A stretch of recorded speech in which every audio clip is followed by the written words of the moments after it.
Hello, everyone. Welcome to this episode of our Legal Pathways podcast. I'm your host, Charles Bowen, and I'm delighted to be here with my very good friend, Don Braffett. We'll be talking today about genealogy, and in particular, how technology can simplify the process of finding information, weaving it together, and providing new insights into family histories. Speaking of families, I should add that it's also my very great pleasure that Don is my brother-in-law.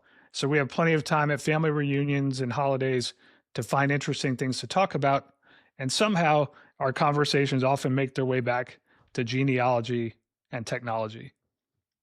Don is originally from Georgia and now lives in Blacksburg, Virginia.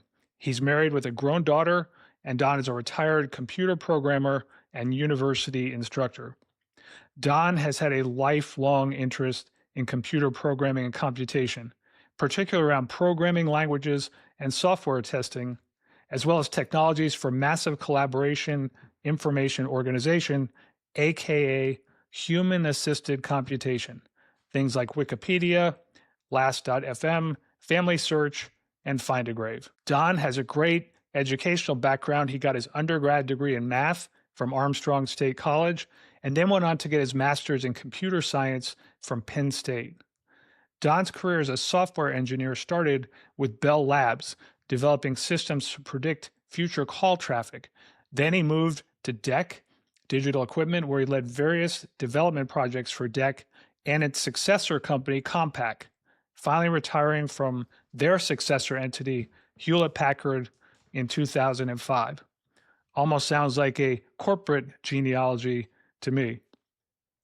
After retiring from HP, Don became a full-time university instructor at Radford University in Virginia, where he taught for 12 years in computer science, IT, and information systems.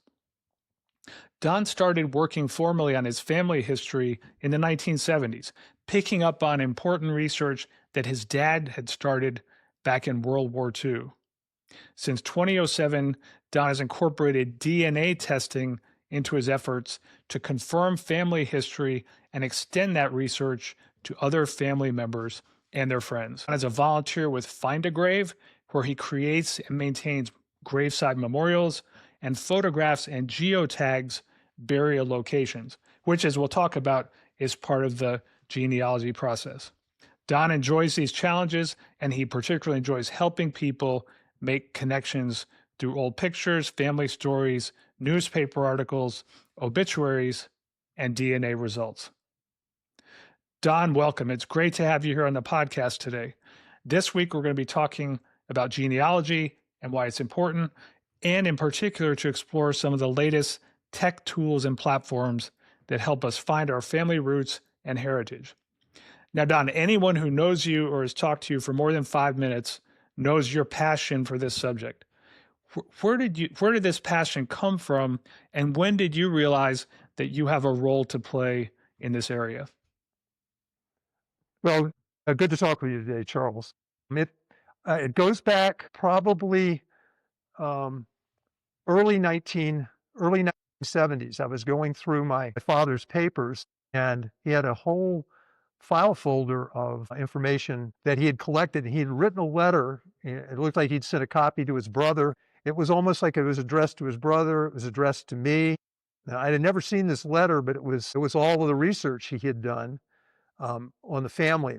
I kind of knew he did this when I was growing up, but only one time did he ever involve me. That I was driving up the coast with a friend one time, and he wanted me to stop in a place in South Carolina that he thought one of our possible ancestors may have stopped on a ship or something at one time. So it was really, the starting point was finding all of this material that my dad had done, realizing that he had exchanged letters for back in the 40s. This really was because when when the war ended, when World War II ended, my dad found himself with several months. They couldn't discharge everybody all at once. The hospital in Chamblee, Georgia, where he was a dental tech, they were really out of work because their whole goal was to get people prepared so they could go to Europe. And so he had 6 months, it turned out, and it looked like what he started doing was writing letters, looking through phone books and trying It looks like the start of, I don't know if he did anything before that, but I know now I have lots of letters he wrote to a guy who's was born just after the Civil War. So he's back a couple of generations even before my dad. And so I kind of have their research, all these letters that he exchanged with this first guy that he contacted. And so it really started from my dad's material. Good for him. And, after a serious conflict like World War II, there's a substantial amount of downtime. So, what a credit to him that he used that so productively to correspond with people and get that information flow started. Yeah, it was, I mean, and a lot of the fun going back through this is that the two of them um, they had come to all kinds of, well, I would say they had a lot of speculation. They didn't so much have conclusions, but, they found one reference where the spelling of, my grandfather's name looked, they decided it looked French in one. And so they were convinced that somehow the Braffets had come over from France during the Revolutionary War. And my dad drew all of these maps and things of how all these people might have migrated. So it's really interesting that in the 40s, they had just two people corresponding. I came up with a lot of ideas of what they thought might be possible. Don, isn't that interesting that often our best ideas and explorations often come from something that I'm going to call a hunch, just something you think might be true, but you're not sure why. Yes. Yeah. Don, genealogy seems to be very much in the public eye with things like Ancestry and 23andMe. Do you think interest in genealogy has grown over the last 10 years? And if so, has technology helped advance that field? Well, at least for me, it definitely, um, I would say even going back more than 10 years. A big change for me was back 18 years ago when, um, for the first time, there were commercial level um, ancestry or DNA tests that you could do. And I did one, my mother-in-law did one. They were 18 years ago, DNA testing, at least it was accessible to consumers, was really primitive, and it has grown a lot. But it was just so interesting to see. This was run by the National Geographic Society, and it was just interesting to see how different, not surprising maybe, but how different the analysis for my mother-in-law's maternal ancestry was versus mine. So it's really, and especially now, more recent, the DNA tests are much more refined, what you can have done today. And I think there is so much you can do with DNA, combining it with traditional genealogy, that at least for me, that is, being able to put the two together is what, at least for me, has really increased my interest. Isn't it interesting that the National Geographic Society was behind that? I wonder if they had an anthropological interest or reaching their consumer base, or what their motivation was there. I think they had some researchers that, there's actually a researcher today that he has started in the area in Africa where it's expected that both the original male lines and female lines started. And he's undertaking a journey essentially across the world, kind of trying to retrace at least one path.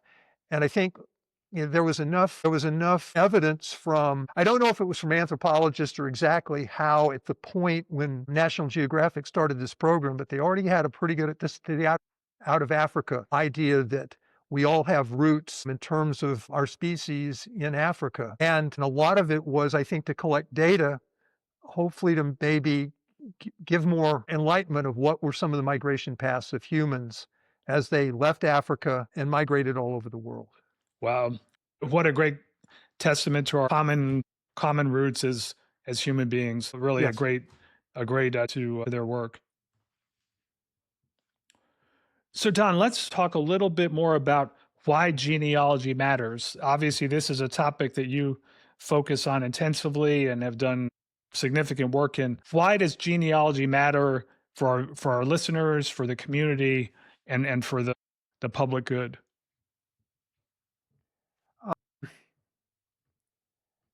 So for a lot of people, it is health reasons. And you find, and I find this with people that do DNA tests. A lot of people, they're not so much interested in specifically connecting with ancestors. They're interested um, in, do I have a propensity to a particular disease? What can I tell related to my health? But then there's a lot of people that are interested in ethnicity. They're interested in, where do I come from? Especially for people in the United States, it's like, well, what Asian, European, African, what parts of the world did my ancestors come from?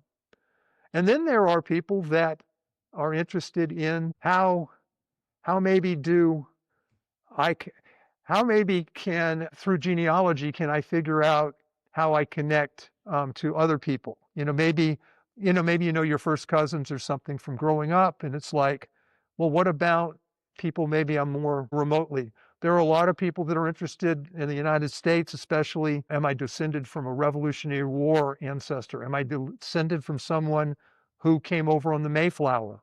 And there are actually organizations specifically organized around just those two specific questions.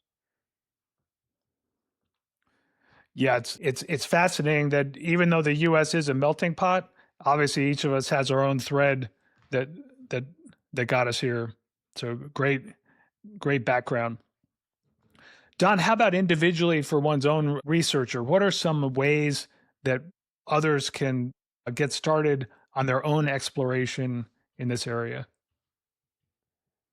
Well, one of the good things is that a lot of a lot of countries publish a lot of data. And the United States is not alone in we have extensive census records that have recorded the population since 1790 every 10 years. A lot of states in the United States did um, not necessarily a 5-year, but some states did things like New York State, for instance, did a census kind of halfway between the two 10-year census, federal census. Other countries, it's not, everyone has their specific year. I think in Britain and Canada, it's 1 year off from the US Census. So I think they would do a census in 1921, where we have a census in 1920.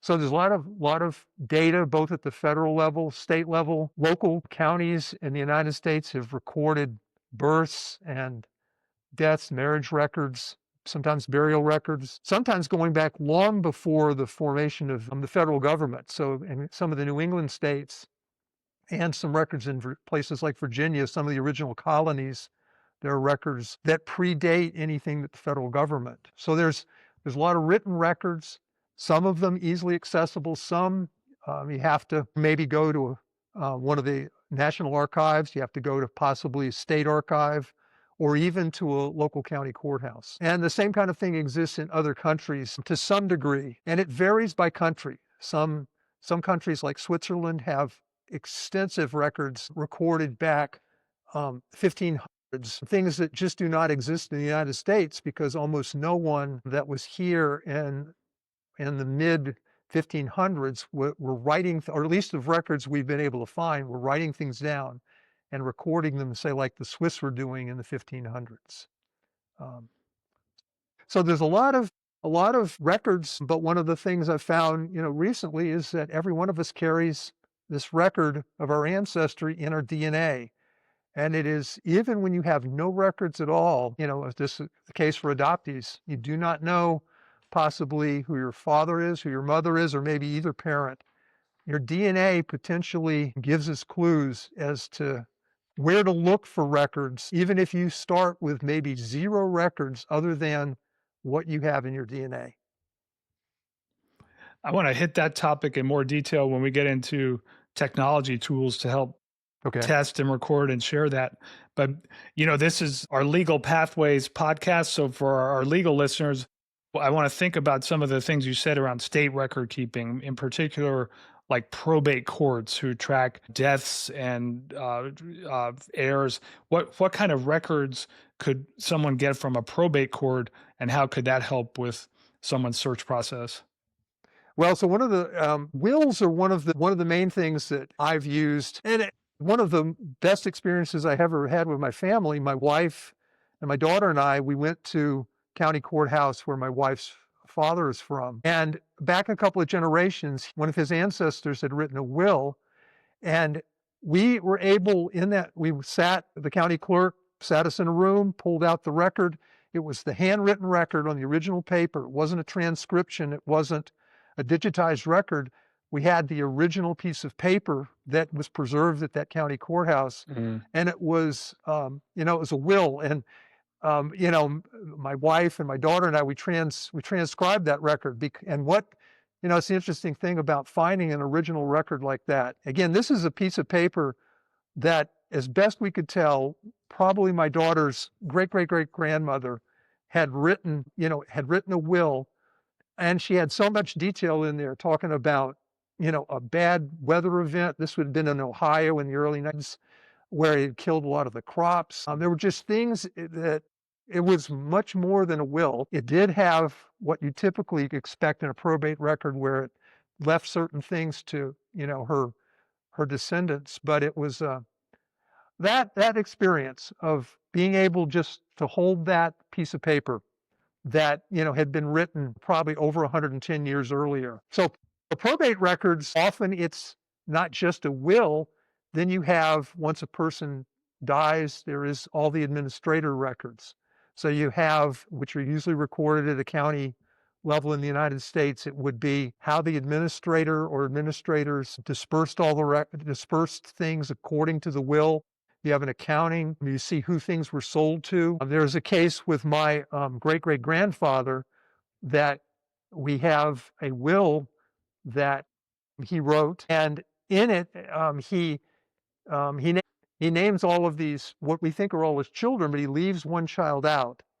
And I looked at that for a long time, and that led to some speculation that why did he leave this child out? Was the child already covered? And so it became a very interesting thing, and actually we came to discover much older court records. These were not probate records. These were just court records from the 1850s, which has identified a particular member of that family as being illegitimate.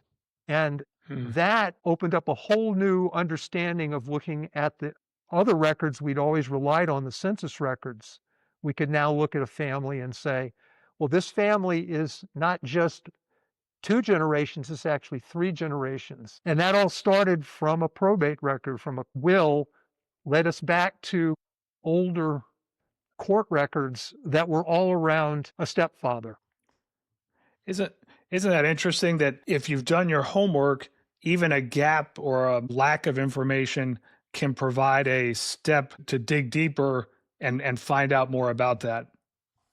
Yes, and I think this is one of the things that in a lot of genealogy research you often jump to a conclusion because you see a census record with a very large family, and your initial assumption is, especially older census records don't describe the relationship.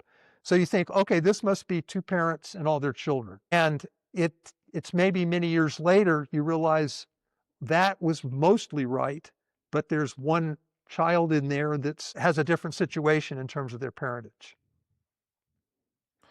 When you can get in person in front of these old records that are 100, 150 years old, I mean, it almost feels like that document is speaking to you directly from that person. Yeah, and it's in that particular, especially those court records from a North Georgia court from the 1850s.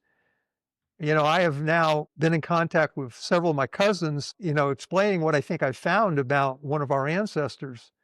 And now what I'm looking for specifically a male descendant of that particular line of our family to do a specific kind of DNA test, which might help us try to identify the biological father in this case. We know now, I'm pretty sure who the biological father is not. What we don't know is who might be the biological father of, in this case, back several generations. Wow.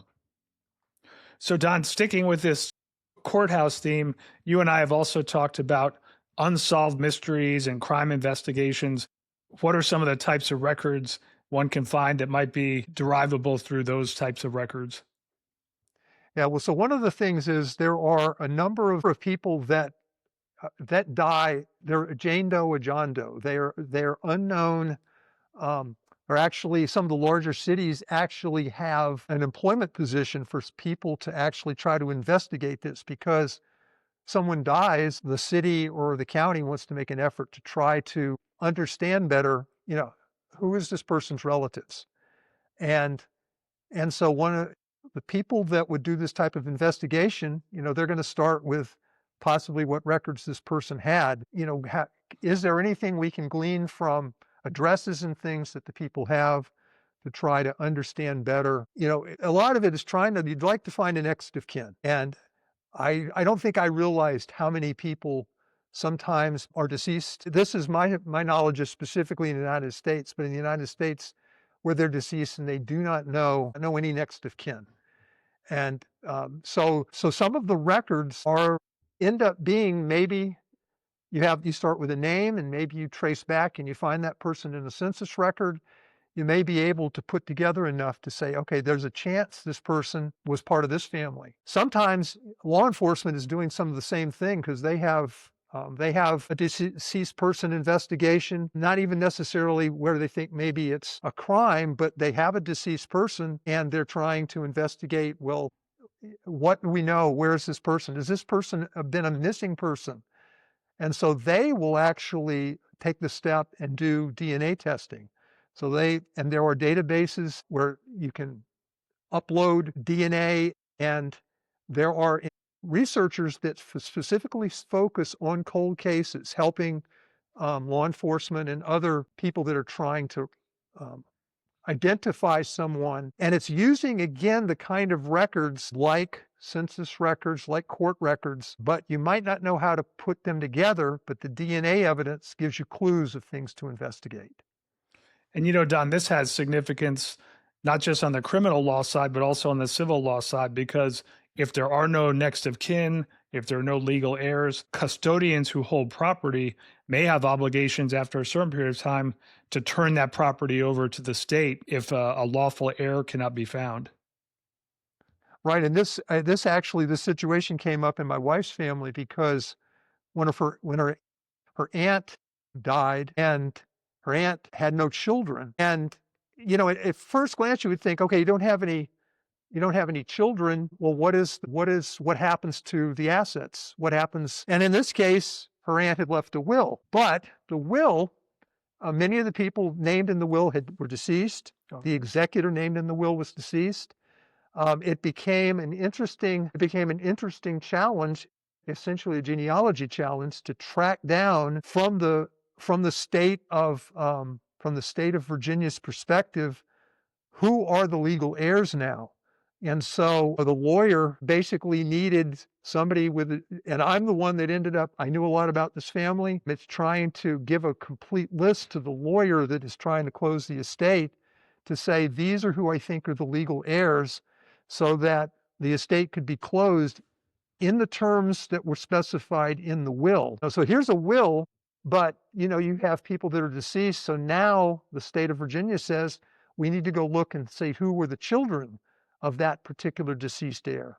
So that was actually that was a very interesting situation where you just are surprised. There are no children, but it becomes possibly even more complex because there are no children to leave the estate to. Lot of different trails to follow and hunches and different sources to look at. This is not a simple one-day exercise. This type of skillfulness and diligence, are there any types of certifications or professional designations that people can actually pursue in this area? Yes, there's I think I don't know the names of the organizations, but there are organizations that provide specific certifications around genealogy.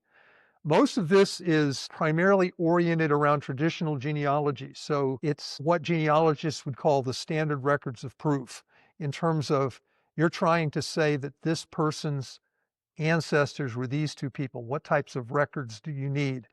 So applying to, say, the Daughters of the American Revolution, they have specific standards that they want in terms of the records you submit. So person that gets a certification would understand specifically what those were. There are courses offered at colleges. They don't necessarily immediately come with a certification, but there are exams you can take, and there are things that you can do in terms of submitting records that would show that you would understand how the process would be. In terms of DNA, I am not actually familiar with any organization that actually has a specific certification around genetic genealogy. I know the organization I volunteer with, Search Angels, the organization does a background check, but it's not a certification. It's just a certain level to give people that sign up with our organization, give them some confidence that the organization's done some screening on the volunteers that help people search for their biological relatives.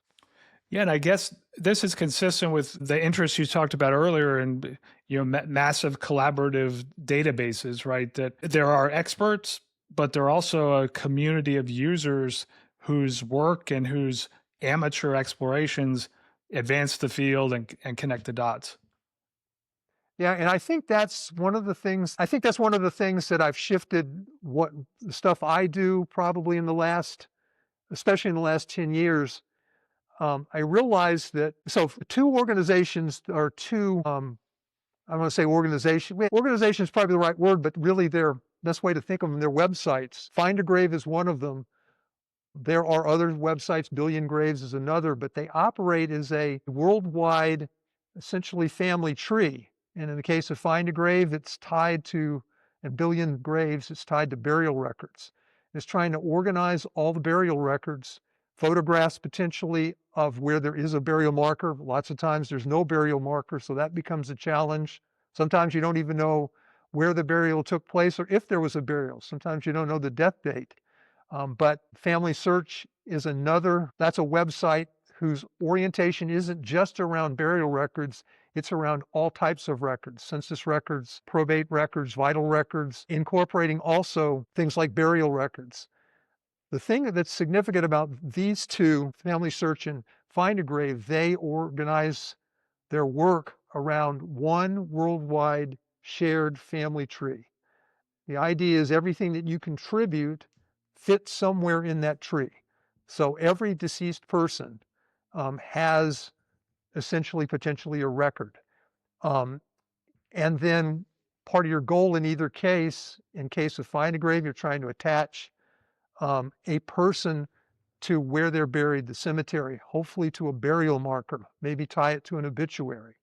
In case of Family Search, you're trying to tie that one record to every time this person appeared in census record, vital records if you have them, the burial records.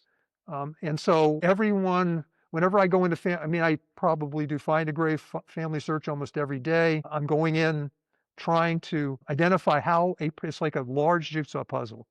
And I was thinking about this today. It's not only a jigsaw puzzle, it's like you're looking at something and all of a sudden you realize there's 10 more pieces that you didn't even know existed because you found a whole new family that ties into one of your cousins maybe.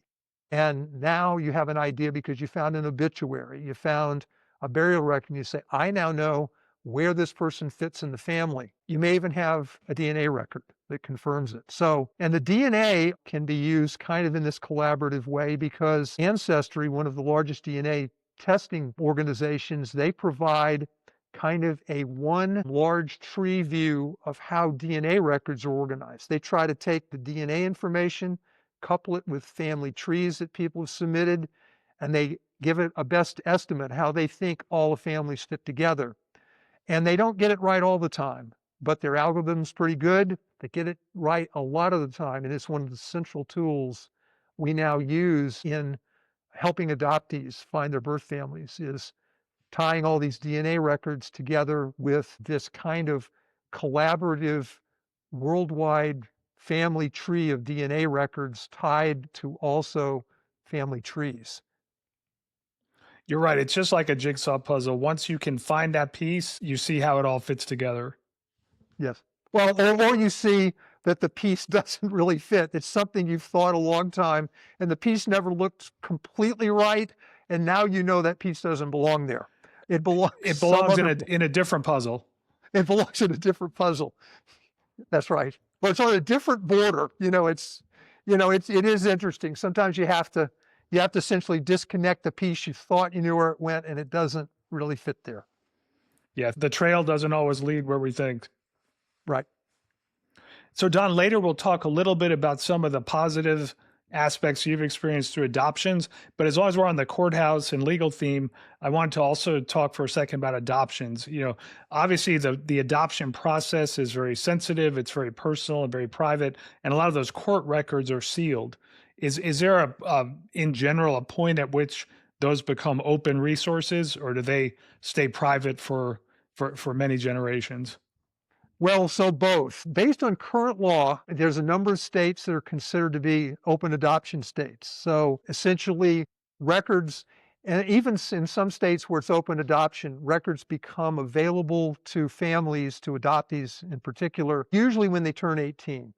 So Georgia just passed a new law making them now an open adoption state. This was July 1st, was the changeover in Georgia law. So Georgia went from a closed adoption state to an open adoption state. What that means is that the adoptees I've worked with in Georgia who are adults, who are 18 and over, can now, just as anyone else that was born in Georgia like me, you can apply to Georgia, get a copy of your original birth certificate. Up until July 1st this year, Georgia adoptees were restricted to only being able to get what's called a modified birth certificate that would have showed generally their adoptive parents. So all the other records would have been sealed, usually under a court order. The only way the records could be unsealed would be by a court order. And in some states, I know particular Michigan right now is still a closed adoption state because I'm working with one person.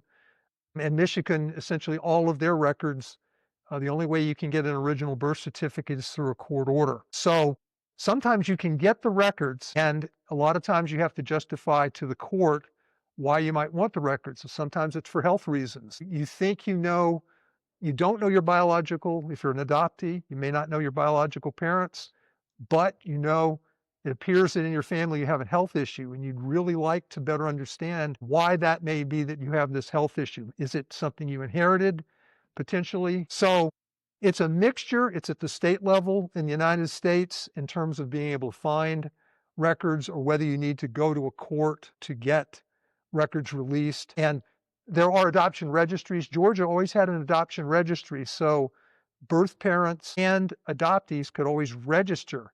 And if all the parties had registered, even up to when Georgia changed its law, there were ways for this information to be released to an adoptee if an adult adoptee wanted to find out. So we have for our organization, Search Angels, we essentially have a large website that links to essentially all of the different states and their current laws, because we get people from all over, well, sometimes even outside of the United States, but at least in the United States, what is the current law? When can adoptees get their original birth certificate, or when do they need a court order? Interesting web of rules and standards, and it really aligns with the dichotomy and the balance that needs to be struck between that right to privacy and also the individual's need to know. Right. And I think one thing that's happened, the privacy thing I think about a lot. It's not just for adoptees, it's for all genealogy records. When people were adopted in Georgia, say in the 90s, everyone, the biological family, the adoptive family, they all were operating under Georgia law at the time, which said that all these records are sealed and can only be opened by the court.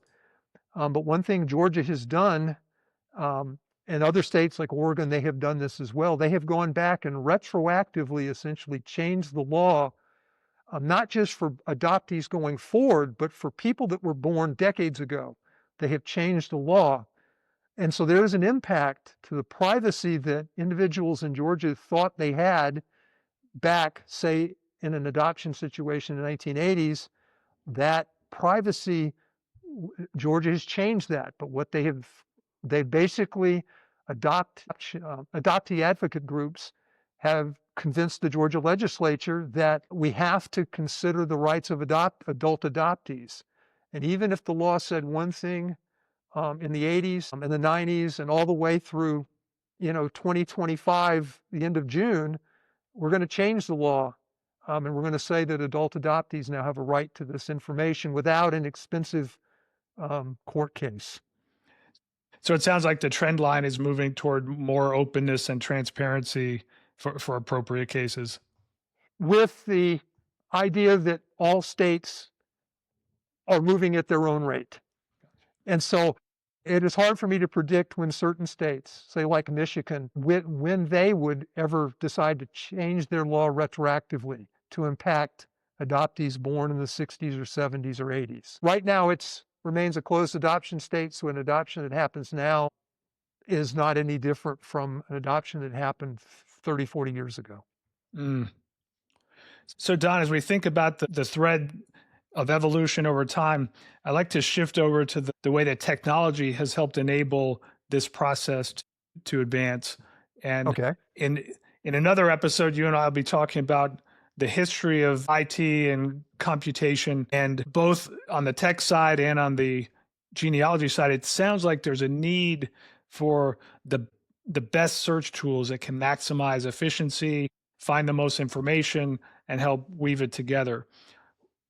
As we talk about history, what things have you seen that are different today than they were 40 or 50 years ago? And where did we start in this data compilation process? Well, I think I was thinking again about my father's records and the letters he wrote and everything he was doing in the 40s. And that actually was not a lot different than what I was doing when I picked up his research. So what I did in the 70s, the 80s, and pretty much even in the 90s, I was still doing stuff kind of the way he did. I was writing letters. I was corresponding with people, people that were researching families I was interested in. I read genealogy magazines, and I'd find people that would say, I'm interested in this family, and they'd put their address. I would write them and say, oh, I'm interested in that same family. So in some ways, I feel like a lot up until probably the mid 90s, that had not changed a lot. It was all, the internet was fairly new, and it wasn't until the late 90s that I started using the internet for doing searching. So up until, probably the late 90s, I was still doing searching. Kind of like my dad. I remember when we were young, we would go to a new place, and one of the things we would do, and we would just break out the phone books. We'd check into a hotel. Let's look in the phone book and see if anybody's got a spelling of a name that looks like our name, because our Baffett spelling was unusual. So that kind of changed. Probably for me, it changed around 2000, because in 2000 I said, we're going to set up I'm going to set up a website. My wife and I and our daughter, we wanted to have private email address anyway. We wanted to untie ourselves from using work email. So we set up a website kind of for two reasons. One was we each have our own email, but the other reason was I wanted to take all of the genealogy stuff I've been doing, put it on the web to make it searchable. And so, I now have a 25-year history. One of the good things is there are archiving tools that have archived websites going back even before I set up my website. There were, back in the 90s, people were archiving websites. I can go back now and look at what my website looked like 25 years ago. And so that's actually often sometimes useful, because I can look and say, there was an assumption I was making. It's archived. I can see that assumption I've changed now over the years. The good thing about, having your own website or using one of these collaborative tools like Find, Engrave, or Family Search, you can organize your records in a way that's searchable by other people. So I think one thing that I've seen has radically changed for me is I almost never write letters anymore. Almost everything I do, I send a lot of email with people. I exchange messages on Find a Grave and in Ancestry, but I'm not using letters. It's interesting that one adoptee I'm working with, we think we had identified her biological mother, and she decided to write a letter. And that, I think, is still, it's interesting that, when someone in their 50s or 60s is considering writing a letter to their prospective mother who's in her 80s, we go back to older technology. We found all of this through searching and through modern technology, but The adoptee made the choice and said, I'm going to send a letter to her. I'm going to send pictures of me. This is an adoptee I think it's in her late 50s. And it's just you know, and at this point, after almost 60 years, she's potentially having the first contact with her biological mother that she's ever had other than when she was born. Wow. Yeah, so that's when you get to a point with someone, especially with people that have been looking for years, and a lot of people that I work with that are in their 50s and 60s, some of them have been looking for years, and what has not existed up until recently, the search tools didn't exist. We didn't have good search tools for the traditional genealogy records like vital records, census records, and we didn't have DNA. And we didn't have DNA in a way that essentially what I call this crowdsourced way, where Ancestry is a good example. Millions of people have done Ancestry DNA tests, and I rely on all of those people who have submitted those tests, and especially the people not only submitted a test and said, these are my grandparents, my great-grandparents, my great-great-grandparents, and I try to combine all of this and say, this adoptee matches this cluster of people. I think I know who one of their grandparents might be.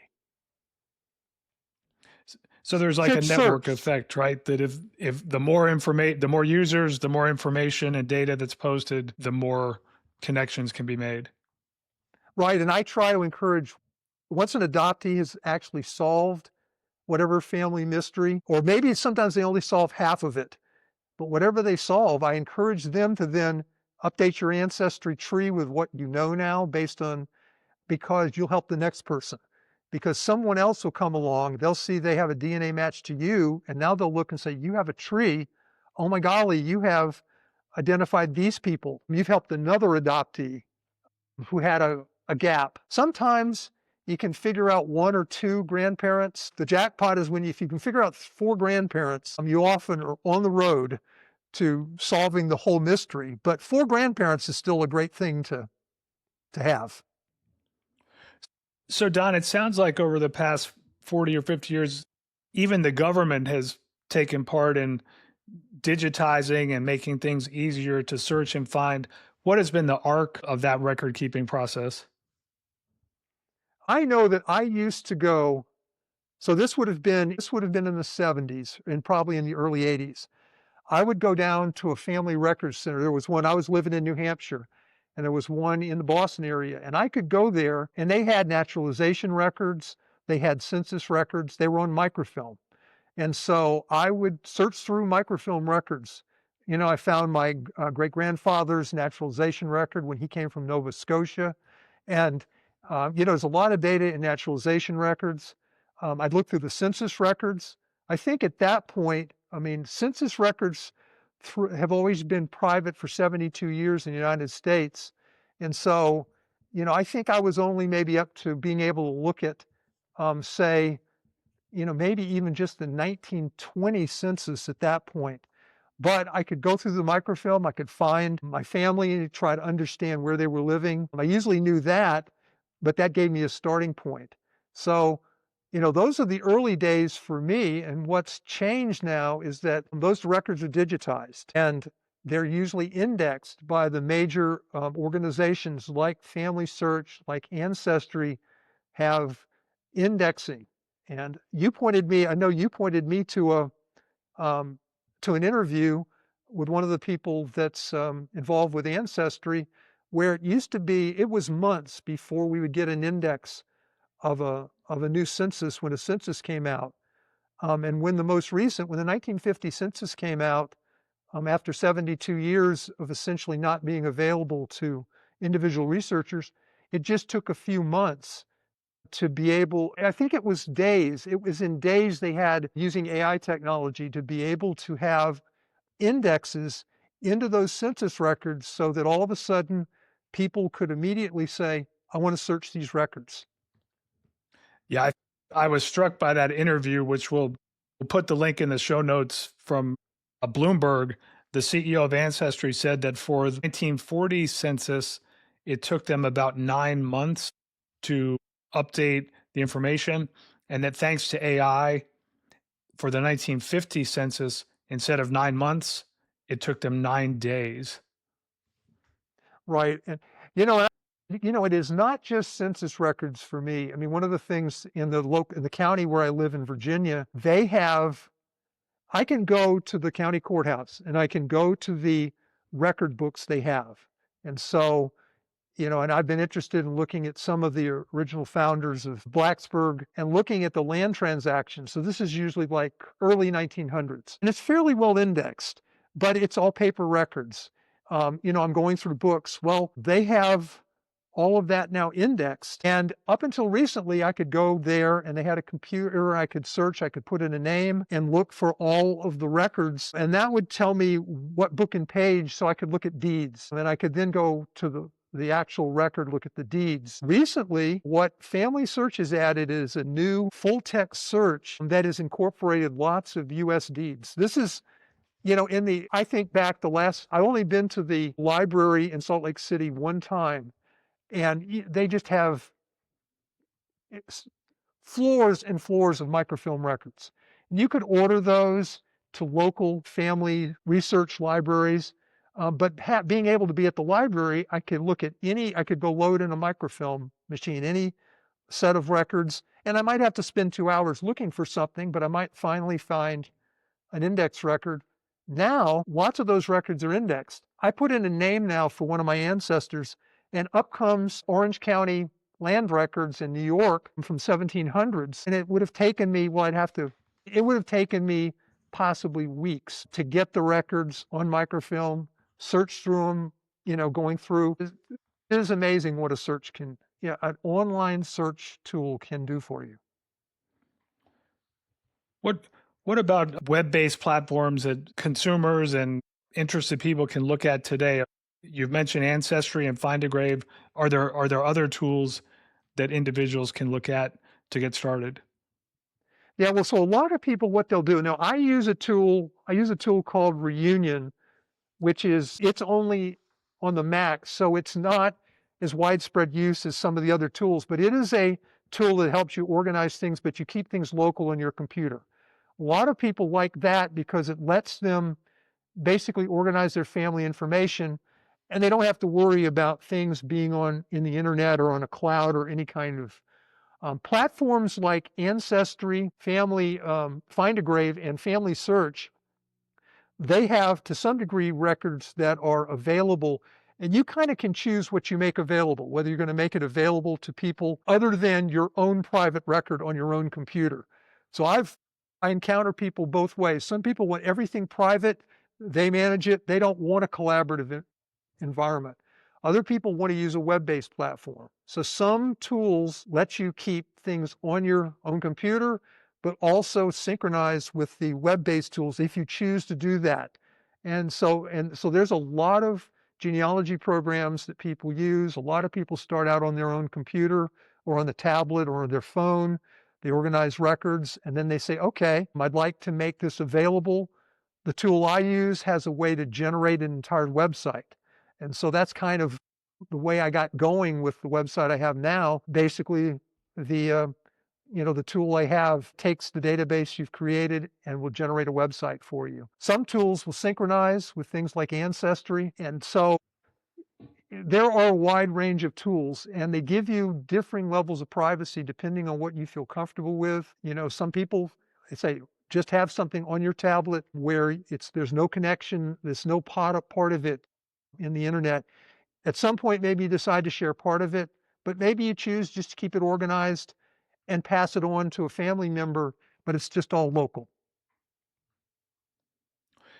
Speaking of local, we sort of moved from the web and AI to the type of hands-on research, some of which you've described in county courthouses and government file rooms. One thing I know you do out in the field is to physically go out and view grave sites and burial sites. What type of information are you getting when you're out at a grave site, for example? Well, so there's a lot of people that volunteer and Find a Grave do a lot of different things. The most common thing is to go to a cemetery, photograph burial markers and essentially upload that picture. Now, there may not be anything in the Find a Grave database at that point, so you have to take another step and say, well, I want to create an entry for this person, say this person is buried in this cemetery. Here is a picture of their burial marker. And if you have a phone or if you have something that can geotag it, you can do that all at the same time. Well, occasionally I have gone to a cemetery where it has no presence on the web at all. It is and I did one of these, a cemetery in rural Southwest Virginia where some of my wife's family is buried. And I basically started from scratch. There were like 50 burial markers. Of those burial markers, probably names were on 30 or 35. Good 10 markers were just stones, little 3 or 4 inch high stones that had weathered away. But I documented everything as best I could. But unfortunately, I've got, 10 stones. I don't know who those people are. But the other people, I organized all this in Find a Grave. I've uploaded the pictures. Everything's geotagged now, so someone else goes to that cemetery, or someone who doesn't even know where the cemetery is. The great thing is they say, oh, that's my great-great-grandfather. Now you pull it up on a map program, and you basically can have it drive you to where that burial location is now. And so I do a lot of things. From that is where I do everything.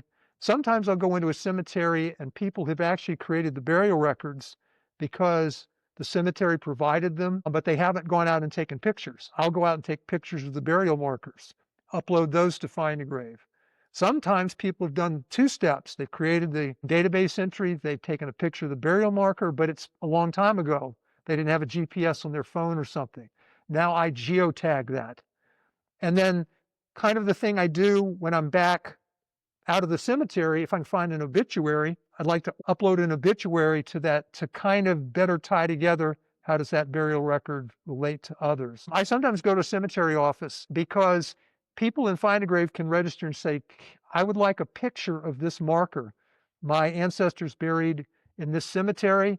And for places that are local to me, I'll go to the cemetery office. I'll ask them, what is the row? Where is this located? What part of the cemetery? Sometimes they can tell me exactly where to go. Sometimes they give me more information, say you go here, but that has no marker. So there are times I will take a picture of just where that is because I know how to navigate the cemetery. Sometimes that motivates a relative to say, oh, I want to get a marker for my ancestor. What a great way to connect something that might feel like an intangible record to a tangible place and thing that people can visit and can enhance like you've described. Right, because anybody else, once I create that record, other people, if a family member comes along and says, that's my grandfather, would you transfer that to me? Because I want to manage that because I have other pictures. And I mean, that's just a standard in Find a Grave. When a closer family member, often I'll go into a local cemetery and I may know 1 or 2 people that are buried in that cemetery. And everybody else, like the local one, there's over 4,000 people buried there. I'm not related to any of them that I know, except maybe 1 or 2. And so if I take pictures, I usually will immediately transfer them back so anybody else can pick it up and become the manager, especially, a closer relative. Don, we've talked about specialized platforms like Ancestry and others. Are there general social media platforms where user groups can connect and share this type of information? Yeah, so organizations like RootsWeb, Genealogy.com, there's several platforms that existed for a long time, and they were organized kind of 2 ways. They were organized around surnames, they were organized around localities, and what people would do, and I think about some of these platforms go back over 25 years to the early days of the web, and what people were doing is they say, I am interested in people in Union County, Georgia. So they would go to a Union County, Georgia, and they would say, I'm interested in this. They might say, I'm interested in this family, but they might say, I'm just interested in this church that was in this particular locality. Other people would say, I'm interested in this family. Maybe They were in Virginia with this surname, and other people would read this and say, "Oh, I'm also interested in that." And then a dialogue would break. It would basically be like a forum is today where different people can contribute and share information. Often it starts from a query that someone said, I am interested. Can you tell me anything about this? And then other people that might know. And that's a lot of the earliest records I posted on the web were me either responding to a query or posting my own query. Inside of tools like Ancestry, they have kind of messaging platforms, and a lot of people who have a DNA connection, they'll start an interchange. I have interchanges going with dozens of people around our common ancestors. Those are kind of private message exchanges, the ones that go on an Ancestry. The ones that are in a forum like on genealogy.com or RootsWeb, those were more in a public forum. And that's kind of what is available in tools like in Reddit. So Reddit has a number of genealogy forums. Reddit, just genealogy is the one I think of the most, but they have one that's Ancestry. They have one specific to Ancestry DNA. They have one specific to 23andMe DNA. They have one specific to adoptions. And so what people do is they share experiences they've had in all of those. So genealogy may be the most where you get like the most people contributing because it's really broad. But then a lot of in like Ancestry DNA, people will go into that forum and say, I have this particular ancestry. Why do I have French, German, Swiss ancestry? And some other people will say, I have the same thing. And this is why I think I ended up with this ancestry. And besides in Reddit, there's a lot of Facebook groups. And again, some of them are oriented just around genealogy. Others of them are specific to DNA and to adoptions. The one thing I've found, Reddit forums are generally open forums where anyone can participate and join. In Facebook, most of the forums are generally closed forums, meaning that when you want to participate in a discussion group, say around adoptions, you explain why you're interested, and a moderator then approves you for joining. So some people in some of the Facebook groups feel like they can be a little more open about what they're discussing because they know it's a more narrowly focused group. It's not open to anyone. Someone has to go through a moderator before they can participate in a discussion. Yeah, that makes sense. The private or administrator network can be a place where people connect more intimately without as much public scrutiny to anybody. Right. So, Don, that's a whole spectrum of different approaches and layers of data and levels of search. What Once you've done all this work, what are some ways to record it and save it and access it yourself? To me, going through voluminous data, I would just often wind up with a shoebox full of post-it notes and papers. What's a good way for the researcher, for the listener, to integrate all this and save it so they can use it? Well, I mean, I either fortunately or unfortunately, I still have boxes and boxes of stuff. And it goes back again, it goes back to my father's stuff from the 40s and what has happened in my wife's family. I seem to have become the repository as well I always say I'm primarily researching my daughter's family. So I have records from my wife's family, my wife's aunt, her mother, her grandmother. I have all the stuff from my father, not necessarily all things, but a lot of things genealogy related. Um, and one thing I wrestle with a lot is what do I do with all of this stuff that I accumulated, say up through around 2000? Because it's all paper based, it's all in boxes, a lot of pictures. I still accumulate additional things, but what I've tried to do more in the last 25 years is make all this stuff available. So I think one of the first things I mentioned, generated a website using the Reunion tool that I use, and I've been updating that website for 25 years as I've gotten more information. I take that database, not only do I generate a website that I control, but I also upload, there's an interchange format called GEDCOM. GEDCOM is a database interchange format for genealogy researchers. So most genealogy tools can export that and can import it.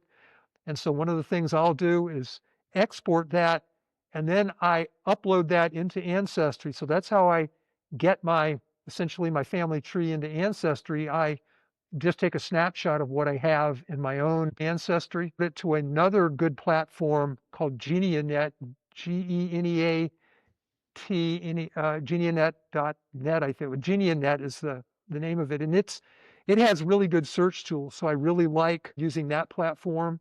So I'm trying to have my ancestry information available in several places. Personal website, what I've been trying more and more is to have outlinks from where I've accumulated information.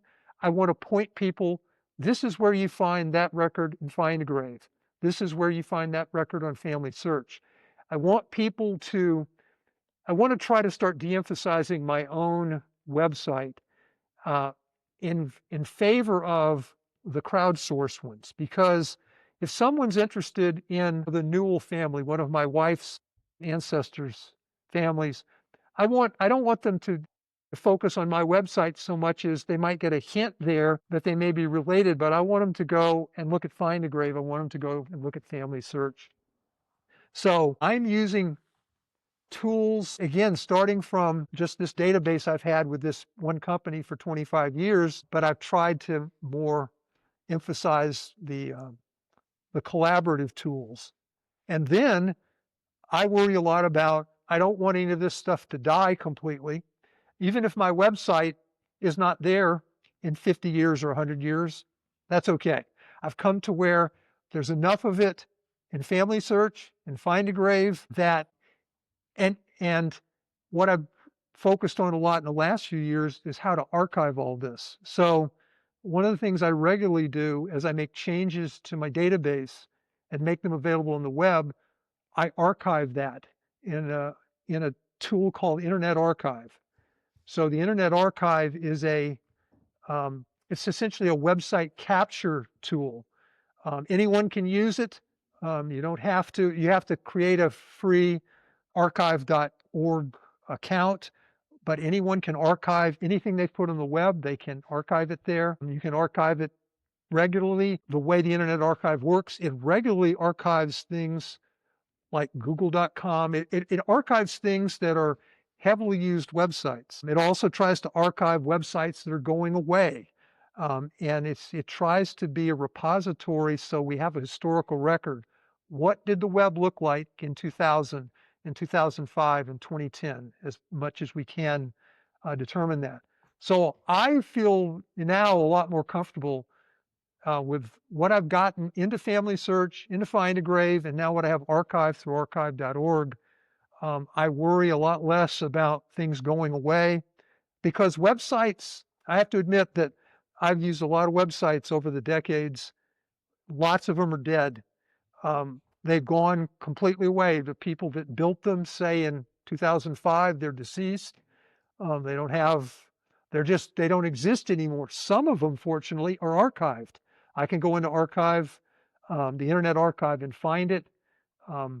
So there are good tools for researchers who want to take a little more effort and make sure things live. Collaborative platforms and archiving platforms are useful tools. Yeah, that work of archivists is tremendous. That's something we deal with in legal as well, with citations that are referenced by a link, and then after 2, 3, 4 years or some other period of time, the link goes dead, and the citation is lost. Right. So a lot of things I do now with my own research is I go back through, things I was doing, say, in 2005. And a lot of the links to other researchers' information, those are dead links now. What I try to do is go into the Internet Archive, find the best snapshot that was captured of that person's. Often it's, I record enough information. So 20 years ago, I would record and say, out of this record, I'm finding this information. Now that link is dead, but it's in the archive. I go to the archive. I can find the exact information because I wrote down enough to say, okay, that's what I saw. And I will now put a link to the Internet Archive as that's now my primary reference from my own research. because that's all that exists. The other link is dead. Yeah. So that just like our family tree, the archiving helps keep it alive. Yes. So Don, I wanted to talk some more about things I've been thinking about since we started our conversation a couple of months ago. And one of the interesting things I've mentioned that struck me was from Stephen Wolfram, the British physicist and founder of Mathematica and Wolfram Alpha, that he was talking about points in research where we encounter what he calls perturbations or a profound and sudden change based on externalities, and how that can create a step shift in the nature of the person, the phenomenon, or the object. I'm wondering if you see these in genealogy as well. It occurred to me that these may be something that translates onto family attributes, mapping visible changes that can be detected through your genealogical study. Is this something you're seeing in your work? Well, so I'm thinking, as you were saying, I was thinking about a couple. I think I mentioned the transition to the internet, and then the DNA coming along as two kind of perturbations in terms of how it made me think about the records, how I used them. And I would say even more recently than the DNA, one thing has been privacy. So it's not that there weren't privacy issues going back, but I think privacy is more at the forefront now. And what you have, I think a reevaluation amongst people doing genealogy research is what really needs to be private. I look at things that people wrote in the 70s and 80s. It was very common. 70s and 80s, you would create a genealogy, all the descendants, you'd have everybody listed there, their birth dates, sometimes for people that were living. And that is generally considered not a great thing anymore. So I think that may not be exactly what you were trying to get at, but I always think of the internet was one perturbation for me thinking about it. DNA made another. Privacy and concerns about privacy has also, all of those has impacted the way I do things, what I share, what I'm able to do. I mean, I couldn't have done anything. Genetic genealogy just did not exist, say 15 years ago. And, when my mother-in-law did tests, the only way to describe it is they looked at 7 markers on the Y chromosome for males. And for females, I think it was the same amount, but it was 7 places they would look to try to ascertain. And there was a lot they could get just from looking at 7 places. The current Ancestry DNA test looks at 700,000 different, so it's sampling parts of your DNA. And this is how it decides, do you have a DNA match with this person? How closely do you match them? It's just the DNA testing technology has advanced so much. It completely lets you do things that were impossible 18 years ago when my mother-in-law and I first did a test.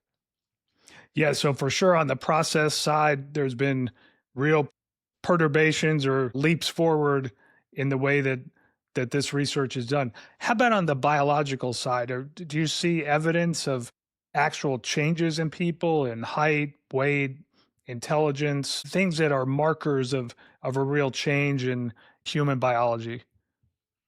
Well, so height is one interesting one. This is very specific, but when I have height information going back to my great-grandfather who fought in the Civil War. This is on my father's side. So I have 4 generations of height information. And one thing I found interesting once, because I have it usually from military records for the 2 older generations than from my father. I knew his height, I know my height. It was interesting that each of us increased 2 inches. So it's been, every generation was a 2-inch, these again, this is all in the United States. And there are interesting studies of what famine and things had done in other parts, say in Europe at certain times, and how it had impacted generations later. And so some scientists have done research on an impact across generations of things like famine, how you can actually see that in a later generation. And this actually came up in one DNA case I was working on. This, a lot of times it comes down to a family of 3 brothers. I can't tell you how many times it's a family of 3 brothers, and which brother is the father? Which are the 2 brothers that are uncles? And it turned out in this one family, one of the brothers was tall. And Now, again, this is not a conclusive thing, but the particular person, she's tall. She's over 6 feet. And this helped her say, that has got to be my father. He's the only one that could have helped contribute to me being as tall as I am.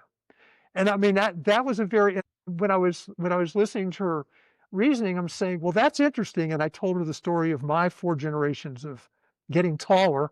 We still wanted to do DNA tests to try to say, could it be one of these other two? There were 3 brothers. So height is one. Health things, when I discover someone has an ancestor with an ethnicity that they may not have known, because there are certain ethnicities that you end up having a propensity for a disease, potentially more likelihood of a disease having a genetic component.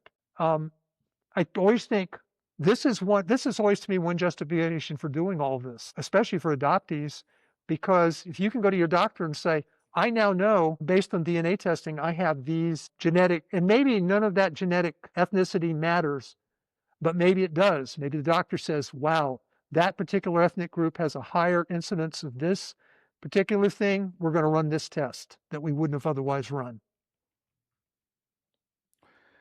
Don, how about as a more macro level attributes or legacies that we've learned from our parents? We undertake a genealogical exploration, and sometimes we learn things about the past that may impact us as people. How about things like values and morality and behaviors?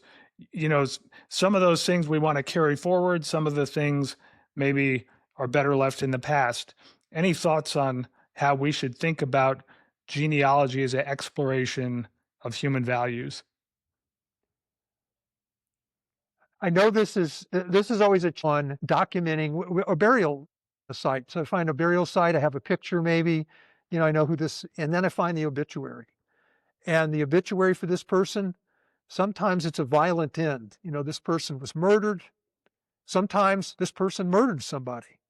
And the question comes down to, what is the right thing for a memorial for a person like find a grave? And there are wide range of views, because potentially knowing that this family, this was a murderer, and it may not be my ancestor, but it's somebody else's ancestor potentially, or this person was murdered for whatever reason, and maybe you have the details, or, often it's finding out that this family parent, or sometimes 2 parents, 2 children, they die in a fire, they die in a car accident. I think all that information, so maybe it doesn't always touch on morality, but it touches on how does later generations think back to this particular family. I know for me, it's one of the records I love the most is one of her ancestors is from Ireland. And when he came over from Ireland, 2 of his children were living. And then he had 2 children born in Ohio, but it's the middle child. The middle child, and so this is in the census record, the middle child is born on the Atlantic. To see that in the census record, born in Ireland, it's a parent and adult, 2 parents born in Ireland, the parents born in Ireland, older children born in Ireland, middle child born on I think it just says born on the Atlantic. And then the 2 younger children born in Ohio. I mean, first of all, it's a story of the United States. It tells you a lot, I think, about that family. I don't know exactly why that family chose to leave Ireland, but I have since found a court record where I know exactly the small community in Eastern Ireland where that family's from, because when he was writing his naturalization request, it was all recorded in Meigs County, Ohio court record. And it's like, I feel like I know something about this family. I mean, so many of our ancestors, for people that live in the United States, they have kind of probably the same kind of story. I really wish he would have said, I'm leaving Ireland for this reason. And I don't know that, but I do know he chose, and he already had 2 children, and possibly, I think his wife was probably already even pregnant when they left Ireland. They're sailing across the North Atlantic at a point when they're not sure they're going to get to, they landed in Baltimore. They're not sure they're going to make it to Baltimore. I think actually they hit Nova Scotia first, stopped there, maybe in Halifax, and then went to Baltimore. It was, I guess, their port of entry in the United States. So maybe not so much morals, but certainly how I would say any ancestor of those people, that tells you something about the family. Yeah, one of Ancestry's TV spots uses the word courage, that these were people who were brave and who made a journey and who did something, like you said, where the end game was not at all certain. So, what a great saga for that family, and really a microcosm, like you said, of the American story. Yeah, and it goes back to the kind of records that, when I find a record like that, again, I've just seen it. I've never seen the original. Generally on census records, you don't see the original record, but I've seen a digitized version of that. And I can't hold the record in my hand where the census taker was actually writing on the paper. I'm guessing maybe that does exist somewhere, but it's not anything I've been happy enough in that case. I'm happy with the digitized record because it tells me so much. I don't essentially need to hold the piece of paper in my hand that the census taker was filling out in that 1850 census. Don, final reflection I had on this concept of generations is our sort of our current state. Right now, we're in the midst of a macro level handoff, if you will, from the baby boomer generation and its affluence and activism to the next generation, whether it be Gen X or millennials. Anything in your research you see that points to shifts from generations that affect the way that people live or record their story? Well, I know one thing.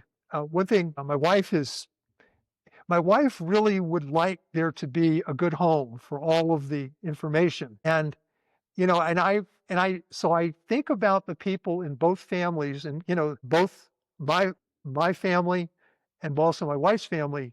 Where does this information go? Who are the people? And fortunately, I think at least in my wife's family, somebody that's really interested has done a lot of research in part of my wife's family, and so I'm thinking, and this is a generation younger than me, and I think about, well, the spirit of preserving records, um, at least at the family history level, preserving records, um, doing good research, um, keeping this alive for other people. I can see it alive in the next generation. What I generally find is that not everybody, actually very few people in any particular generation are interested um, at at a level of detail. A lot of people are interested in pictures. Anytime I find a new old picture, lots of my cousins want to see the pictures, but they have other interests. But I'm convinced there are people in every generation that seem they want to keep the same thing alive, the idea of preserving history for other people. It's interesting. It's often, I think, for adoptees, it seems to get triggered by the younger generation gets married, and they go to their parents. They say, look, and their mother's the adoptee.